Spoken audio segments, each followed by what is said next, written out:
భారతదేశంలో ఆవు పేడ గురించి కానీ ఆవు చుట్టూ కానీ అనేక వివాదాలు నెలకొంటాయి. అదొక పెద్ద కాంట్రవర్షియల్ సబ్జెక్టు.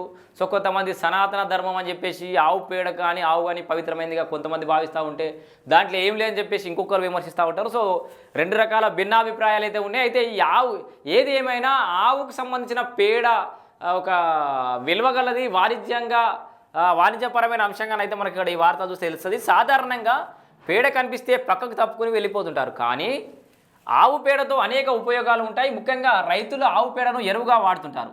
సైంటిఫిక్గా కూడా ఆవు పేడలో ఎన్నో దివ్యౌషధాలు ఉన్నాయని శాస్త్రవేత్తలు కనిపెట్టడంతో విదేశాల్లో సైతం దీనికి విపరీతమైన డిమాండ్ ఏర్పడింది. గత కొన్ని సంవత్సరాలుగా భారతదేశంలో ఆవు పేడ ఎగుమతి వేగంగా పెరుగుతుంది. కాబట్టి ఇది భారతదేశానికి మంచి ఆదాయ వనరుగా మారనుంది. సో ఆవు పేడ అనేది ఆదాయ వనరుగా మారింది భారతదేశానికి. సో ఆవు పేడకు భారీ డిమాండ్, క్యూ కట్టి కొంటున్న విదేశాలు అని చెప్పేసి ఈ వార్త. మొత్తం పూర్తి వార్త చదువుదాం మనం. చైనా, అమెరికాతో పాటు అరబ్ దేశాలకు భారత్ భారీ ఎత్తున ఆవు పేడను దిగుమతి చేస్తుంది.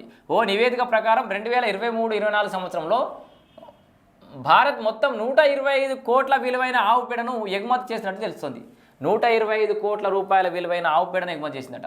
దీంతో పాటు 173.57 కోట్ల విలువైన ఆవు పేడతో తయారు చేసిన ఎరువును, 88.02 కోట్ల విలువైన ఆవు పేడను కంపోస్ట్గా ఎగుమతి చేసినట్టు సమాచారం. అంటే ఒక్క ఏడాదిలో భారత్ 386 కోట్ల విలువైన ఆవు పేడను ఇతర దేశాలకు విక్రయించింది. అక్షరాల 386 కోట్ల రూపాయల విలువైన ఆవు పేడను ఒక్క సంవత్సరంలోనే భారతదేశం విక్రయించింది. అంటే ఒక ఆవు పెండతోటి 386 కోట్లు సంపాదించింది అన్నట్టు.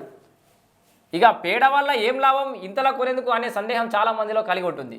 మన దేశంలాగానే విదేశాల్లో కూడా ఆవు పేడను ఎక్కువగా వ్యవసాయానికి ఉపయోగిస్తారు. అయితే ఈ పంటల సాగు, కూరగాయలు, ధాన్యాల సాగు కోసం కాదు. ఈ పేడను దిగుమతి చేసుకొని ఎండబెట్టి పల్వరైజ్ చేసి ఖర్జూరం చెట్లకు ఎరువుగా వినియోగిస్తున్నారు. ఖర్జూర పంటలు పెరుగుదలకు ఆవు పేడ అత్యంత ప్రయోజనకరమైన పోషకం అన్నారు. దీనిని ఎరువుగా వేస్తే ఉత్పత్తి సాధారణ కంటే ఎక్కువ దిగుబడి వస్తుంది.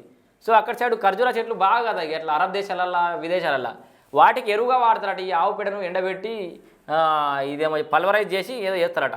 సో ఈ విధంగా కువైట్ సహా ఇతర అరబ్ దేశాల్లో పేడకు డిమాండ్ పెరిగింది. ఇక చైనా, యూకేలలో విద్యుత్తును ఉత్పత్తి చేయడానికి, బయోగ్యాస్ ఉత్పత్తి చేయడానికి పేడను ఉపయోగిస్తారు. అలాగే వ్యవసాయంలో ఎరువుగా, సేంద్రియ ఎరువుగా విస్తృతంగా ఉపయోగిస్తున్నారు. ప్రస్తుతం కిలో ఆవు పేడ 30 రూపాయల నుంచి 50 రూపాయలు వెళ్తుందట. కిలో ఆవు పేడ 30 నుంచి 50 రూపాయలట. 4 ఆవులు అనుకోవాలి రాజన్న. గల్ఫ్ దేశాల నుంచి డిమాండ్ పెరగడంతో ధర మరింత పెరిగే అవకాశం ఉంది. ఇక భారత్ నుండి ఆవు పేడను కొనుగోలు చేసే టాప్ 10 దేశాలు అంటే ఎన్ని దేశాలు కొంటున్నాయి చూడురి. మాల్దీవులు, America, Singapore, China, Nepal, Brazil, Argentina, Australia, Kuwait, United Arab Emirates, UAE. చూసిరా ఆవు పేడ మనం ఎందుకు అంటే మన పెద్ద మనసు చెప్తారు ప్రతిదీ పనికొస్తుంది రాబాయ్ అని. మన గరేవాడు అట్లనే ఆవు పాలు, ఆవు పేడ కూడా పనికొస్తుంది. మొత్తానికి 100 కోట్ల రూపాయల ఆదాయ వనరుగా మారింది ఆవు పేడ.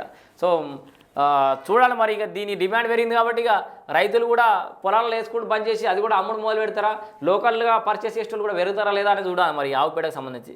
సో అట్లాంటి రోజులు కూడా వచ్చినా ఆశ్చర్యం లేదు. మొత్తంగా ఆవు పేడకు భారీ డిమాండ్, క్యూ కట్టిన విదేశాలని చెప్పేసి వార్త అయితే ఇది.